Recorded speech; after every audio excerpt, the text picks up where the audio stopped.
Firstly, I think the ideas in my view which are responsible for the vitality and energy in India is really 6 things. One is clearly our demographic dividend. I think it's very interesting that we are now on the verge of a demographic dividend which will give us young people for the next 30 years.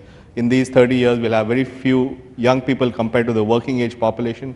We'll have very few old people. And as you know, economists call this the demographic dividend. And normally, it's when a country has this demographic dividend that it has its greatest growth, its greatest innovation, its greatest creativity, because there are a lot of young people, they're all bubbling, they're all doing new things, they're all innovating. And therefore, India is very fortunate to have its demographic dividend coming up in the next 30 years.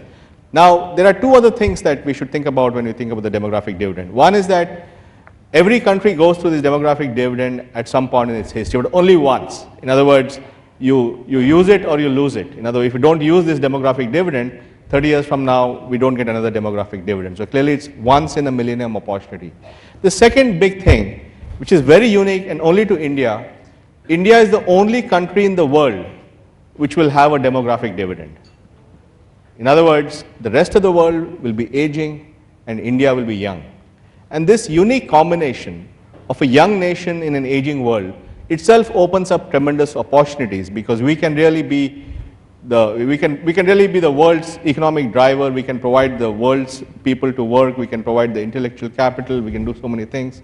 And therefore, this, not only do we have a demographic dividend, the only nation in the world to have a demographic dividend, and therefore the only nation in the world to be young in an aging world, is a unique historical phenomenon which we should not miss. This is once in a lifetime opportunity.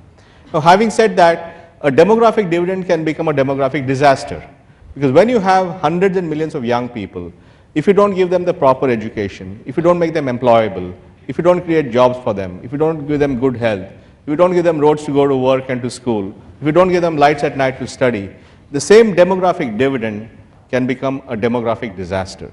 And therefore, you will have hundreds and millions of young people who are angry, who are impatient, who are exposed to media, whose aspirations have been unleashed, and there is no root for those aspirations. And therefore, if we don't do it right, the same demographic dividend will lead to a demographic disaster, which will lead to much more divisiveness than you see today. The problems you find in Mumbai between Raj Thakre and Bihar is part of the demographic dividend at play, because not enough jobs, they come to Mumbai, you have the problems. The problems here in Delhi about migrants and ID cards is again one more facet of this. So we have a choice. We have a choice between taking the high road and encashing a demographic dividend and leveraging it, or taking the low road and going down a path of violence and divisiveness. And that's the choice that I write about. Now, while we have the demographic dividend, the good news is that when we think of people as a human capital, which is very different from what we thought about it 60 years back. We thought of people as a burden. Now we think of people as human capital. Human capital is only meaningful if you educate them, all that stuff. The second big idea which I talk about is the role of entrepreneurs in India. And I make the point that in the public mind, the entrepreneurs have really gone through a sea change.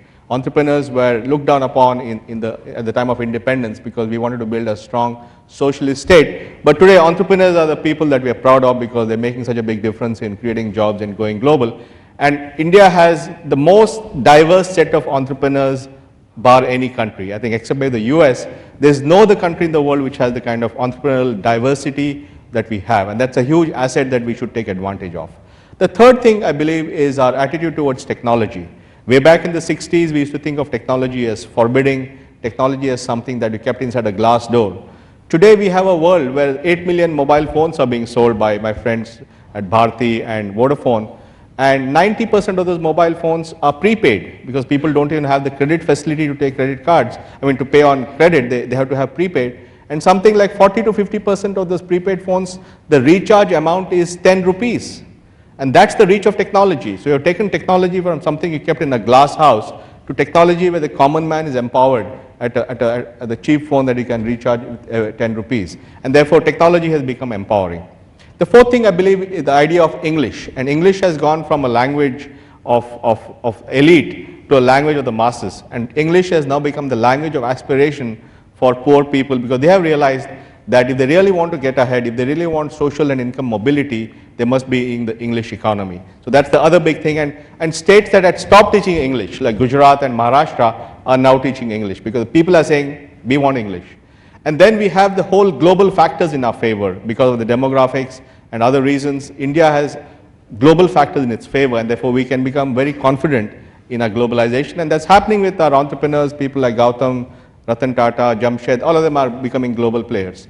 And then finally, I believe what we have is the deepening of our democracy. Because when you go back and look in 1947, democracy was an elite concept. It was a bunch of well-educated lawyers from Cambridge and Oxford and who got together, Ambedkar, Nehru, Gandhi, all these people, they got together and created this democratic framework. But the large mass of people really didn't understand this democracy stuff. Today, not only is democracy embedded, we have different kinds of democracy. We have activism in the NGO sector, we have entrepreneurs taking charge, we have more and more people voting, people who feel they're being left out can cast their vote. So we have a very active democracy. So these 6 things, the fact that we have a demographic dividend and we treat people as human capital, the fact that we have the most diverse set of entrepreneurs on the planet, the fact that technology has gone from being seen as something which is forbidding to something which is empowering, the fact that English has gone from a language of the elite to a language of aspiration for the masses, the fact that global factors are in our favor, and the fact that democracy has become embedded deeply in our society. These 6 things are the source of our strength. These 6 ideas are the source of the future of this country, and that's what makes it work. And the good news is there's no country on the planet which has all these 6 factors lined up. Therefore, very, very unusual situation where all the 6 factors are in our favor. But having said that, there are a lot of things we have to implement which we have agreed upon. For example, the notion of primary education. And primary education has not happened for a variety of reasons. But finally, it is going to happen for the simple reason the people want it. Before economic liberalization, people thought of primary education, especially among the poor, as a pious activity. You did it because it was the right thing to do or a good thing to do. It was like going to the temple. But today, people, especially the poor people, have seen the acute impact of a lack of education on their life and on their incomes. And everybody's realized that we must get the education. And they're saying if the government school system is not able to deliver, we'll just go to private schools. Now, these are private schools like, fancy schools like Cathedral and St. Columba. These are one-room tenements where they charge a small fee. They're often unrecognized. But in the large cities of India, in Delhi, Bombay, Bangalore, and so on, more than 50% of poor children are now going to these private schools because the public schools are not delivering. So there's a whole push for education, and I personally believe that by 2020 we'll have about 90% literacy in this country, which is going to make a dramatic difference on the attitudes of people. Similarly, and also the huge thing is happening in education. For example, Gautam is involved with Pratham and other organizations that are changing education in this country. So I believe primary education, the idea where there's no argument, it will happen. Similarly, infrastructure again, while execution is very poor, I don't think there's any doubt in anybody's mind that we have to build infrastructure, whether it's political parties of the left or the right or the middle.